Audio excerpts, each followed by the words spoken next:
I came back to Creel's Ford on a Tuesday in October, 10 years and 4 months after I left it, riding a borrowed roan with one saddlebag and a badge I'd already turned in at the territorial office in Laramie.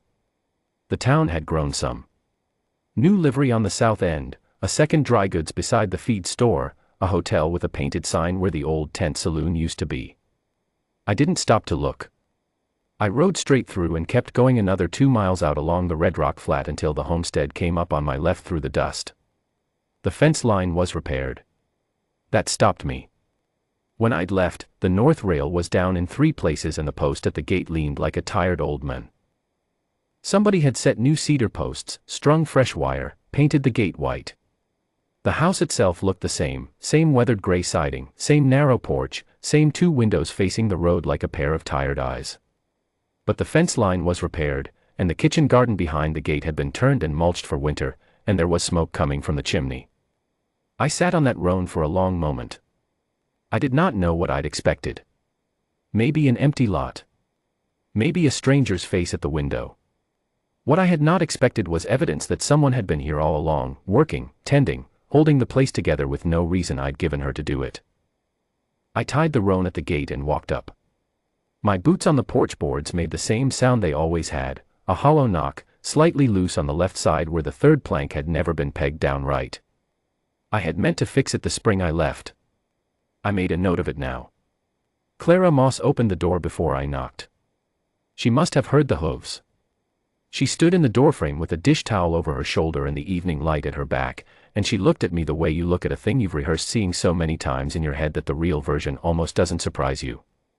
"Gabe Rourke," she said. Not a question. "Clara." My voice came out rougher than I'd intended. 10 years of hard country and hard duty had not done anything kind to it. I should have written.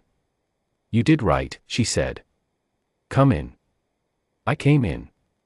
The kitchen was the same pine table, same 3 chairs, same cast iron stove with the cracked handle she'd wrapped in leather cord. The lamp was lit. There was a pot on the stove that smelled like beef and rosemary, and the smell hit me somewhere behind the ribs and didn't let go. I set my hat on the peg by the door the same way I had 10 years before, and I stood in the middle of the kitchen and did not know where to put myself. Clara poured 2 cups of coffee and set them on the table and sat down. She did not ask me to sit. She waited. That was her way, had always been her way. She gave you room to find your own footing and she did not fill the silence with noise to make herself feel better about it. I'd known that about her since before I could put words to it, and I'd walked away from it anyway, and here it was, exactly as I'd left it, sitting across a pine table in a lamplit kitchen on the Red Rock Flat. I sat down. "I heard you'd gone to the Rangers," she said. "I did. Territorial service. We were pushing a lot of outlaws out of the canyon country in those years." "I heard that too." She wrapped both hands around her cup. "I heard some of what you did up there. Word travels, even out here." "It was a job," I said. "It needed doing." She looked at me a moment. "I know," she said. I knew that then. That was the thing I'd carried for 10 years, that she had known it, had not asked me to stay, had stood on this porch in the gray morning and said be safe and meant it without an ounce of bitterness in it. I had ridden away from that and told myself I was doing right by her, by the territory, by some larger accounting of duty and need. I had ridden away and kept riding, and somewhere in the first 2 years the letters I wrote back became shorter and farther apart, and somewhere in the 3rd year I stopped writing them because every word felt like a debt I was running up that I couldn't see my way to paying. "I stopped writing," I said. "That wasn't right." "No," she agreed. She said it plain, no heat in it, just the fact of it. It wasn't. I didn't know how to explain. "Gabe." She set her cup down. "You don't have to explain it to me tonight. You just got here." I looked at her. She was 41 now by my count, same as me. The years were in her face, not harshly, but honestly. Fine lines at the corners of her eyes. Her hair still dark but with gray threaded through it that she hadn't bothered to hide. She looked like a woman who had worked hard and kept her own counsel and had not spent a single day of the last decade feeling sorry for herself. She looked like exactly who she had always been, just more so. "I thought you might have," I started. "Married someone else." She almost smiled. I had a few chances. Thomas Birch came around for about a year and a half. He's a decent man.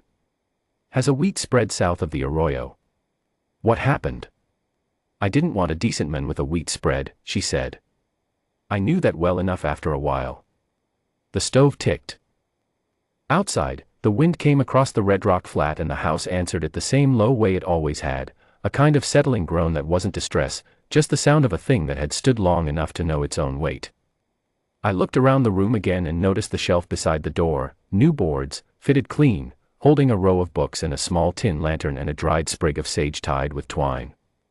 She had done that herself. I could tell from the way the nails were set, evenly spaced, no wasted holes. She had done 100 things like it over 10 years, small improvements added up into a life, and none of it had waited for me. I need to show you something, Clara said. She got up and went to the back room. I heard the sound of a box being moved, a latch being worked. When she came back she set a small strong box on the table between us, dark wood, iron corners, the kind a lawyer would use for deeds. She opened it. Inside, folded and ordered in a neat stack, were 7 letters. My letters, the ones I'd sent in those first 2 years. Beside them, a land deed. My father's homestead deed for the 40 acres north of this property. I had left it on this table the morning I rode out, pushed it across to her without a word because I had not known what else to do with it, and she had looked at it and looked at me and said be safe, and I had gone. And at the bottom of the strong box, on a folded square of cloth, a ring. A plain gold band that had been my mother's. I had left that on the table too, the same morning, because I was 21 years of decisions I hadn't been able to put into a sentence. I sat there looking at it all and I could not speak. I filed the deed properly, Clara said. In your name. It's registered at the county office in Boone's Creek. The taxes on it have been paid every year. I looked up at her. I used the earnings from the east half, she said simply. I've been leasing the east pasture to the Halverson brothers for grazing. The money's in the county land account in your name. I wrote the amounts down. She lifted a folded paper from inside the lid. Every year, every payment, what I leased it for, what the taxes were, what's left. It's all there. I took the paper. The figures were in her careful handwriting, column after column, 10 years of stewardship laid out in straight lines. She had tended my father's land for a decade, kept it in my name, paid my taxes, and recorded every penny. She had done it without a word from me. Without a reason from me. Clara, I said. My voice was not working properly. Why? She looked at me for a moment, straight and clear. Because it was yours, she said. Because it should be there for you when you came back. And because I believed you would. You had no cause to believe that. No, she said. I chose to, though. There's a difference. I picked up the ring from its square of cloth. It was lighter than I remembered. I turned it in my fingers and I thought about the morning I'd left it and the 10 years between that morning and this one, and I thought about all the things I had kept myself too busy and too far away to feel. I'm not a young man anymore, I said. I've got a bad knee from a canyon fall in my 6th year of service and I've got nothing to my name but a borrowed horse and 1 saddlebag and 40 acres of my father's land that you took better care of than I did. That's a reasonable inventory, Clara said. I'm telling you I'm not the same man I was. I know that, she said. Neither am I. I wrote out here too, I stopped. Started again.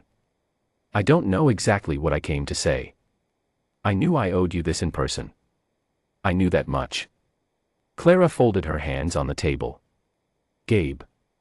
What is it you want? I looked at the ring in my hand. I looked at her. I want to come home, I said. If there's any part of that word that still applies to me here. I want to work the North 40 and stop riding and I stopped again. I was not a man who had ever been good at saying the interior thing out loud. But I was 41 years old and I had just ridden 200 miles on a borrowed horse, and I had run out of the particular cowardice that had kept me from the words.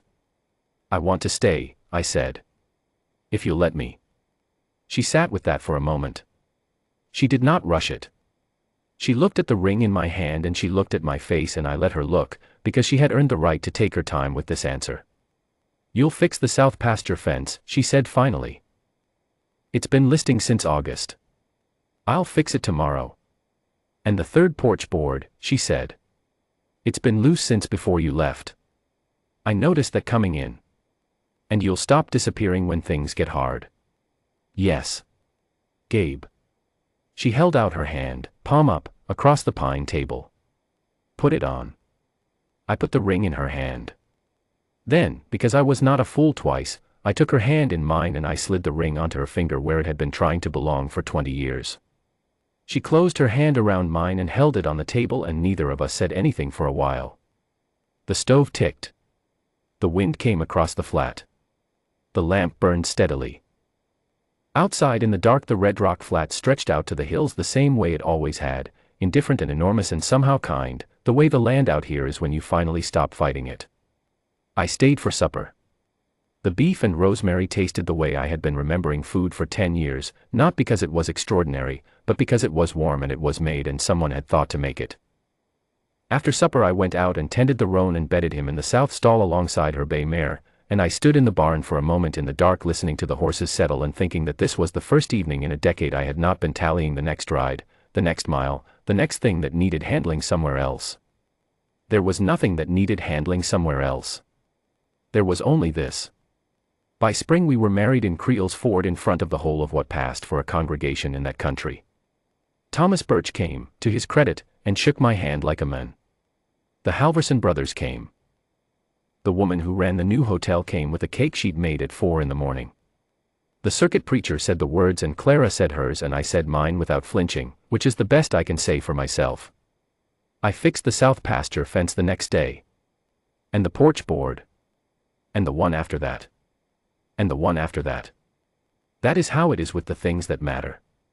You don't fix them once.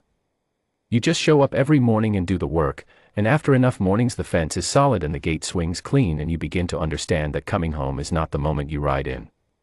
It is every morning after that when you choose to stay. I chose to stay. I have been choosing it every day since. Some things a man saves are not nations. Some things are smaller and harder and closer to the bone, a pine table, a lamp in the window, a ring kept in a strongbox for 10 years by a woman who had better reasons than most to throw it into the Red Rock Creek and call it settled. I have thought about what she kept, and why, more than I can count. And the only answer I have ever come to is the one she gave me that first night, plain as water. Because it was yours. Because I believed you would come back. I am glad she was right.